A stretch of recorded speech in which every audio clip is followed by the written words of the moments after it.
Labai įdomus irgi variantas, žiūrėkit, hebra, labai gražiai spalva, iš tikrųjų, amerikiečikas tuningas, 18 metai, 115 000 mylių nuvažiavęs. Kaip jis atrodo brutaliai, bet iš tikrųjų turi 2 litrų varikliuką. Yra, kaip sakant, tylų žvėris, atgavęs į priekinę dalį, lempa pažeista, bet priekis, landžironai, televizorius, radiatoriai, viskas yra sveika. Šitoje pusėje, kaip matot, irgi nėra pažeista, lempa šitoje pusėje sveika. Bamperis tik tai didelis, toksai platus, paturbintas, uždėtas, apklijuota gražiai, parsiduoda draudimo, pažiūrėkit kokias padangos.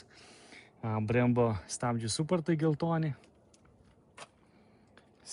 Parsiduoda draudimo, gruodžio 15 aukcionas, koksai variklio dangčio pakelimas. Gražiai slenkščiai, žiūrėkit kokie geri uždėti. Čia grotelės. Irgi ratai gražiai apipaišyti baltai. Gale difuzeris, koks uždėtas sportinis, dvigubas išmetimas. Spoileriukas, pažiūrėkit. Amerikiečiai brutaliai tikrai atrodo. Angalinės stiklo, žiūrėkit, kokias grotos uždėtos irgi. Karboninis spoileris. Galit pasižiūrėti, yra Instagramas Buchuriuko, kuris važinėjasi.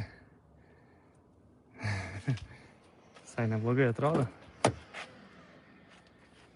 Karbono pridėta irgi. Ne, Alcantara, paprasta medžiaga. Medžiaginis salonas, kaip matot.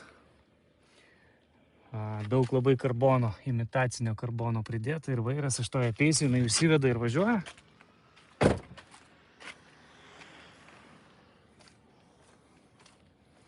Šaukianti tokia spalva. O iš tikrųjų jinai yra raudona. Čia yra apklijuota plėvelė. Nežinau, kaip čia man pavyks įlysti į ją, bet labai jau prispausta. Taip, žiūrėkit, kiek karbono rojus. Netikro karbono rojus. Šakės pridėta. Pabandom užvesti. Akumuliatorius nusėdęs, neužsiveda, girdit. Praeitą savaitę aš čia buvau užvedęs, iš tikrųjų jinai dar nebuvo pasirodžius pardavime. Man pasirodė įdomi, aš tokį nuėjau pasižiūrėjau, čia irgi karbono, tai dar akumus veikia. Bet dabar girdit visiškai. Tai vat, jeigu kam įdomu, duokite, žiūrėkit, lubos, Rolls Royce lubos.